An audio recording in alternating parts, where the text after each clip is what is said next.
अटल जी के व्यक्तित्व से हमें परिचय कराने की कोई आवश्यकता नहीं है। जन जन अटल जी के व्यक्तित्व से, उनके कर्तृत्व से। बैठने की जगह नहीं है क्या भाई? अटल जी के व्यक्तित्व और कर्तृत्व से अच्छी तरह परिचित है।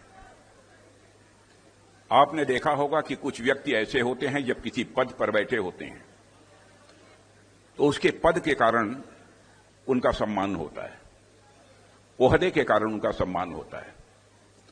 लेकिन कुछ ऐसे व्यक्तित्व होते हैं कि भले ही वह किसी पद पर न हो, उनका सम्मान उनके पद के कारण नहीं होता है, बल्कि उनके कृतियों के कारण होता है, उनके व्यक्तित्व के कारण होता है।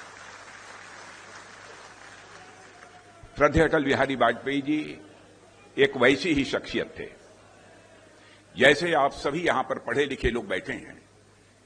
आप जानते हैं 111 तीनों एक एक एक हैं, लेकिन पहले का जो एक है उसकी वैल्यू 100 है, 20 का जो एक है उसकी वैल्यू 10 है और अंतिम में जो एक है उसकी वैल्यू 1 है।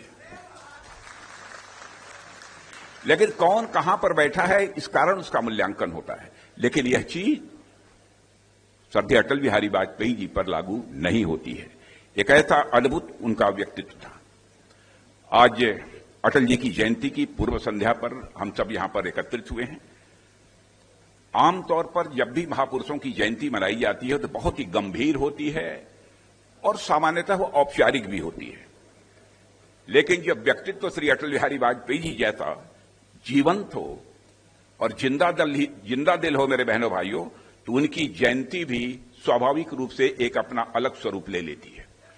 मैंने देखा है कि जब भी उनकी जयंती का कार्यक्रम होता है, भले ही वो हमारे बीच नहीं है, लेकिन उनको श्रद्धांजलि अर्पित करने के लिए लोगों के अंदर एक ललक होती है और जो भी कार्यक्रम आयोजित होते हैं उन कार्यक्रमों में लोग भाग लेते हैं।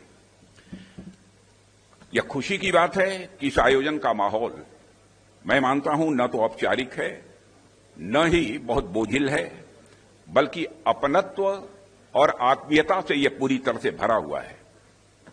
ठीक वैसे ही जैसे अटल जी का जीवन और उनका व्यक्तित्व था जो हर किसी को छू जाता था, और इसको जीवंत बनाने के लिए मैं समझता हूं कि भारत के ही नहीं बल्कि दुनिया के माने जाने कवि भी यहां पर मौजूद हैं। उनका नाम लेने की जरूरत नहीं है, आप सभी अच्छी तरह जानते हैं।